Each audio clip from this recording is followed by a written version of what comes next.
Hi everyone, I'm Michelle Kelly. Welcome to Be in the Change. I'm going to get started by reciting my inspiration. Our deepest fear is not that we're inadequate. Our deepest fear is that we are powerful beyond measure. It is our light, not our darkness, which most frightens us. We ask ourselves, who am I to be brilliant, gorgeous, talented, and fabulous? Actually, who are you not to be?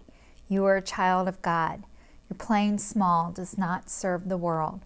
There is nothing enlightened about shrinking so that other people will not feel insecure around you. We are all meant to shine as children do. We were born to make manifest the glory of God that is within us. It is not just in some of us, it is in everyone. And as we let our own light shine, we unconsciously give others permission to do the same. As we are liberated from our own fear, our presence automatically liberates others. Marianne Williamson. I'd like to say welcome to everybody who's watching me for the first time, and welcome back to everybody who has seen me before, and thank you so much. I've been doing these videos since 2019. I started as my New Year's resolution, claiming that I broke up with fear, that I broke up with shame, and that I broke up with guilt. And I've continued into 2020, which I'm going to keep going. I reported back that fear, shame, and guilt has not broken up with me, and it is a daily practice. And I've been telling you guys, last week I did a video on love. What we all need is love. And the people who act like that they need love the least are the ones that need it the most. And I've done a lot of work on myself over the years. I have worked on how to open my head and my heart and how to connect them both. And as I've worked on this, and I'm still working on it, and I'm not perfect at it, and it is the hardest thing that I've ever done, but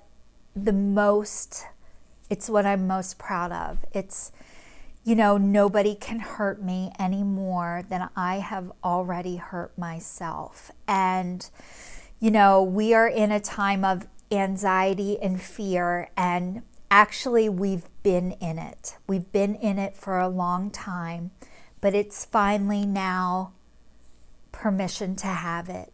And, it's been making us sick for a long time, but this virus is like the icing on the cake, and it's so noticeable we can't ignore it.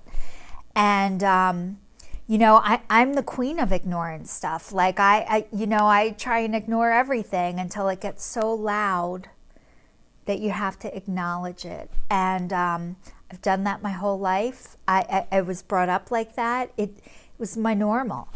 And I have opened my head and my heart, and they're both connected now. And, I walk in peace. I walk in love. And it's so funny. I don't want to say funny, but ironic how so many people cannot receive love and reject it. And, I've been walking around my neighborhood for the past couple of days, and I'm starting to see more people out every day. A little more eye contact, mostly by animals. They look at me more than people, which is so nice to get acknowledged at least. So I'll take whatever I can get at this point, but hopefully, I want to share with you guys a funny story. It's funny, but not funny, but this is what happened. I moved into my neighborhood a little over 2 years ago, and my neighbor across the street said to me the one time, she's like, we'll have to grab a drink together. And I don't drink. And I didn't tell her I didn't drink. And it took me over 2 years to figure out that I could have said to her, how about coffee?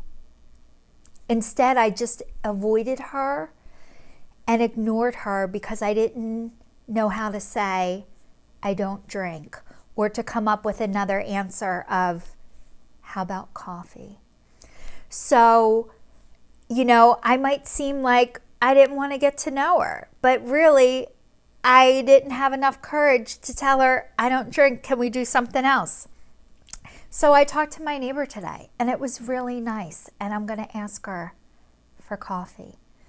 So I know that might sound really silly to you guys, but that was a big deal for me. So, you know, just having contact and making time for people that I would normally just keep going. And now we have this permission to rest. And I actually have been doing this since November, since I was in a car accident. So I've been out of my job, and I've been out of money and out of everything that's going on right now. I started this process back in November. So it's kind of nice to have people that are along for the ride with me. And I don't care how much toilet paper you can buy. If you have a ton of toilet paper and nobody to share it with, it really sucks. So for all the people who have a ton of lemons, I know how to make lemonade. So I hope that people are realizing it doesn't matter how much stuff you have.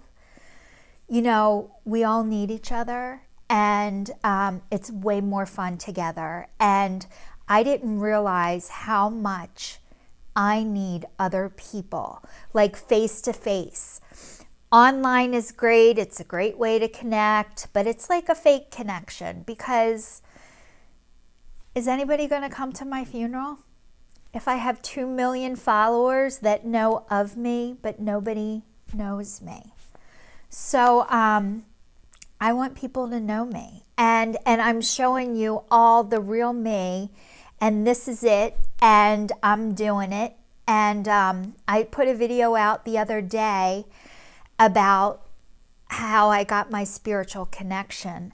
So if you guys get time, which I know you have time right now, please go back and watch my videos and subscribe to my YouTube channel, and please share this with anybody you think this would help. But right now, I am able to talk and I'm able to share, and I wasn't able to do that. And I know that other people are going to get to do that and are able to do that, but it takes time. We're all coming out of trauma. We're coming out of childhood. We're coming out of bad marriages. We're coming out of, you know, a crisis, a health scare. So a lot of people are just reacting. And what I can see now is the world is shifting, and I can see compassion. And the more compassion you can get for others, the more compassion you start to have for yourself. And a big thing that I can see in people is a lot of people who are extremely judgmental of everybody else. It's really just how they feel about themselves. So if somebody screams at you, they hate themselves. It has nothing to do with you, and they're scared. So this I've learned, and not to take it personal. So I hope everybody's able to take care of themselves during this time. Give yourself permission to rest.